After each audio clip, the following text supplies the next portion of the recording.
Hey everyone, I just wanted to throw this in before the video starts. We do have a Skyrim VR series on the channel. If you're looking for to see some of the story and a lot more gameplay, that would be a great place to start if this doesn't fully answer everything you're looking for as far as gameplay goes. Anyways, I hope you guys enjoy the video and thank you for watching. Hey everyone, welcome back to Gamecasters. Today I'm going to be playing Skyrim VR. Now this is going to be a more updated review of it, and I'm going to try to reduce the motion sickness inducing movements in this video because my last review was not so great with it, and I talked a lot in the beginning of the video about useless stuff.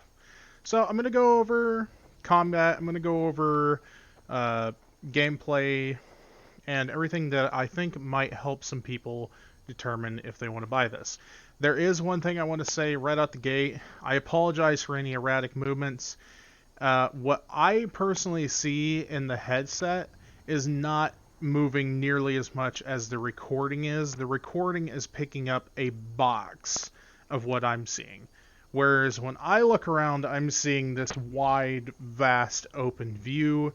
So it catches a little bit more like shakiness, whereas I'm really not shaking that much. It's picking up everything that the headset is doing. So right out the gate, what I'm running this on is a PC that has a NVIDIA RTX 2060 Super with 16 gigs of RAM and a Intel i7 9700F. I'm not 100% sure on that. I'm horrible at remembering that one. I do know it's an i7 though. I know it's awful. I'm streaming and recording and doing YouTube and all this stuff, and I can't remember some of the specs for my PC. But I do know it's a 2060 Super, and I have 16 gigs of RAM, and it's an Intel i7. There's so many different variants of the i7 at this point, I've just lost track. So, next thing is, I'm running this on an Oculus Quest through Virtual Desktop, which allows me to wirelessly stream the game to my Oculus, which personally, I like the wireless ability to play this over kind of requiring the wire on me. I don't like the idea of the wire. The wire kind of scares me a little bit because if I'm walking around the room or, you know, I turn around, I make a lot of movements when I'm playing VR, and I just don't like the idea of a wire. Virtual Desktop does not require an internet connection, but it does require a local network connection. So you have to have at least a Wi-Fi router, but you don't have to have service on that router. So your PC and your Oculus need to be connected to the same Wi-Fi network, but you don't have to have like Comcast or something like that running through it. Now, however, if you wanted to take your Quest on vacation with you and leave your PC on at home to be able to be accessed, you would need a Wi-Fi connection for that. That is the nice thing about Virtual Desktop. So I can take my headset to a hotel, connect to the Wi-Fi, and if my PC is on at home, I can play my VR games from wherever I'm at. And that doesn't require a crazy fast internet connection. I mean, hotels don't generally have, you know, high-speed internet, but it is doable. I've taken my headset to a friend's house, I left my computer on at home, and I've played VR at a buddy's house, so it's doable.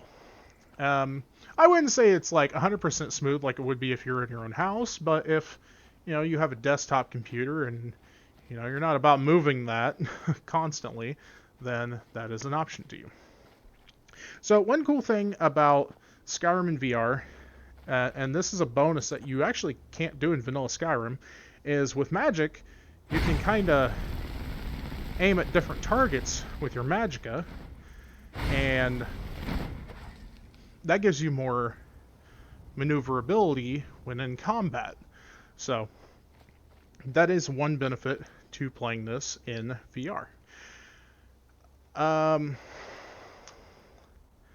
guess the next thing would be, I want to point out, obviously, Skyrim was never originally made to be a VR title. I mean, this game came out 10 years ago, as of November in 2021. Not yet, but we're coming up on the 10-year mark.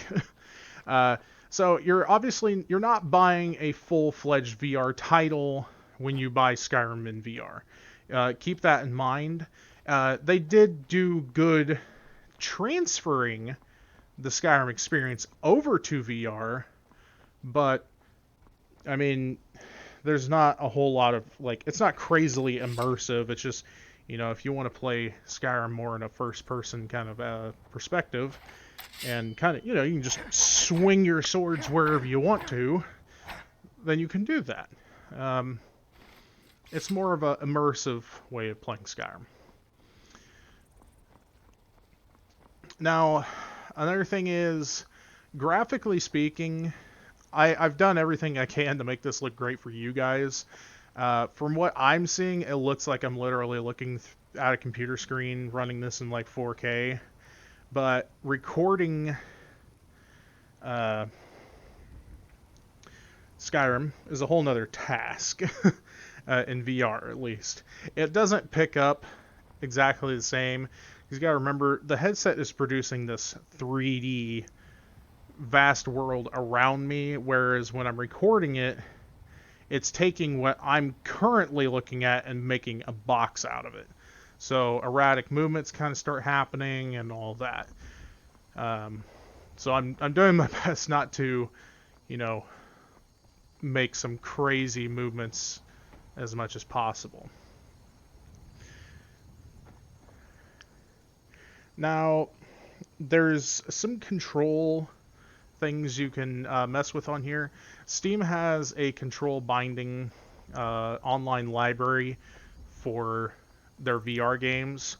So people can create custom controller bindings for this, and you can go online, you can select one out. One I'm currently running kind of makes it feel like I'm holding an Xbox or a PlayStation controller. So like the triggers on the back are like my draw weapon. My grab is to sheath it, and then like my YBA and all that stuff is kind of like my menus. It's very controller friendly to me. Another cool thing is, so for smooth movement, say I'm pointing my hand forward, I will move forward, and as I turn the controller, the direction I'm moving will kind of shift with that. Now I still have to move my head to control where I'm looking, but you can kind of get on this like swivel when you're playing and make movement as smooth as possible for yourself. Again, like I said, the YouTube video might be picking this up horribly compared to what I'm experiencing. Now,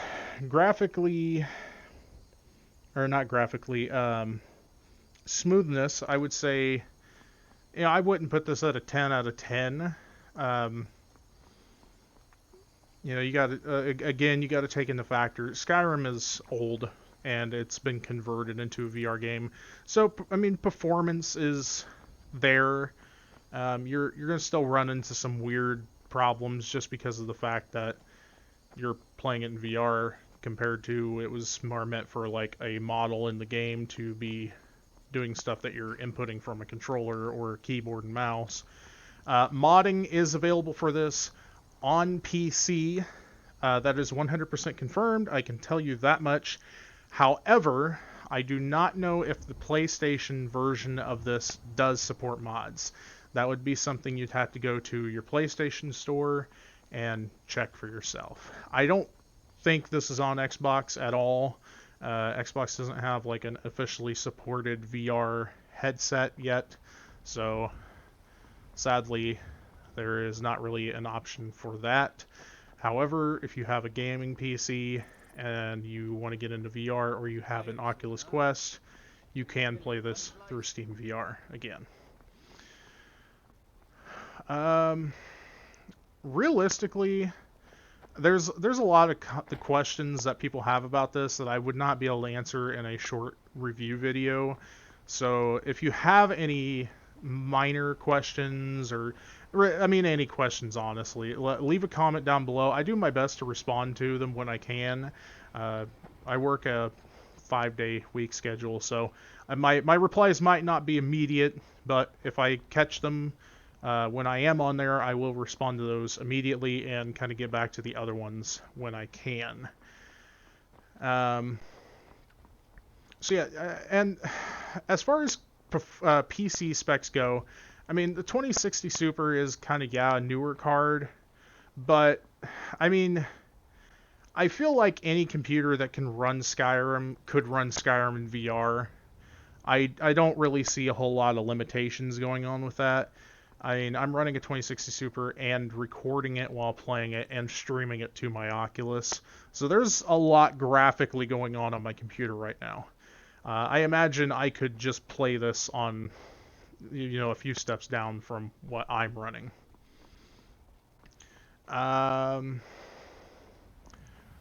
Trying to think of some more important facts off the top of my head. The dialogue system for this is the same as it would be on console or PC vanilla Skyrim. It still pops up a little box. Your menu, still a box. Your stuff like this is a box. However, the map is kind of cool in VR, but also slightly, I don't know, terrifying.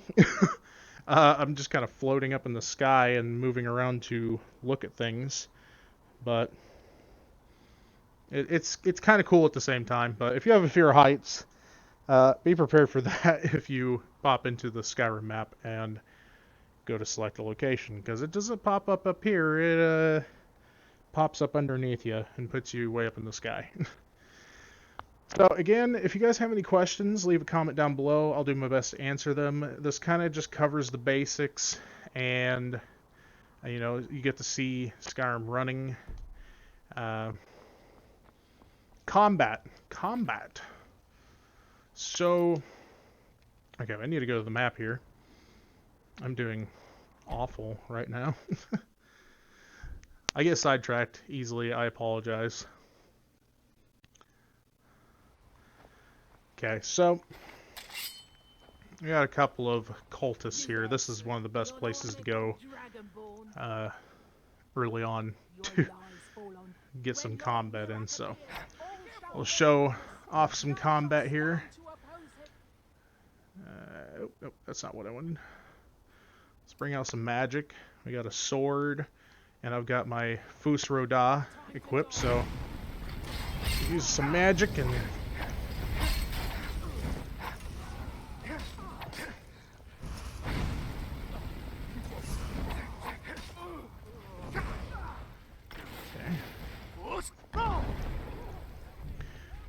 blocking is still how it would be with vanilla Skyrim.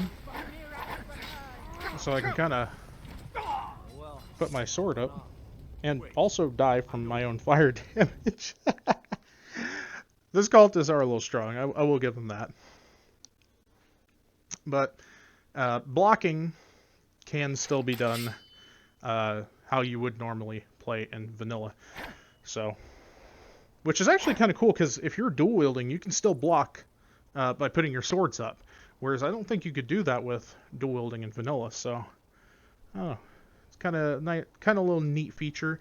There's some benefits to playing Skyrim VR in VR. So, I think that covers everything. Again, if you have any questions, leave a comment down below. I will do my best to answer all of them. And I hope this video helped you guys. I apologize if there's anything I missed. There's so much to go over with VR games comparatively to their standard versions. So you kind of miss some things along the way. And you try to get as much as you can to the people. Gamecasters is almost halfway to our 1,000 sub goal. So we're looking forward to that. The channel's been gaining a lot of traction lately, and I'm so thankful for the support that the people who have jumped on with us, have given us, and I hope I can keep producing the content that you guys want. I know it's a little slow. I did a video recently about all that. I work a lot. Um, my my hand's just flying away. Tracking lost. Uh, yeah, my job requires a lot of time for me, so getting on here and recording and editing is a lot, which sometimes cuts into me remembering some things to bring up in the video during points. So I rely a lot on the comment section to, if you need anything, I do my best to get back to you guys. So thank you so much for watching. Hit the subscribe button if this helped you out and you want to see more content like it. I don't just do reviews. We play some games. Me and some buddies have got like a 7 Days to Die server going on. There's a lot going on here when we get the chance. And my hand's flying away again. Yeah, I'll see you guys in the next video. Thanks for watching. Have a good day.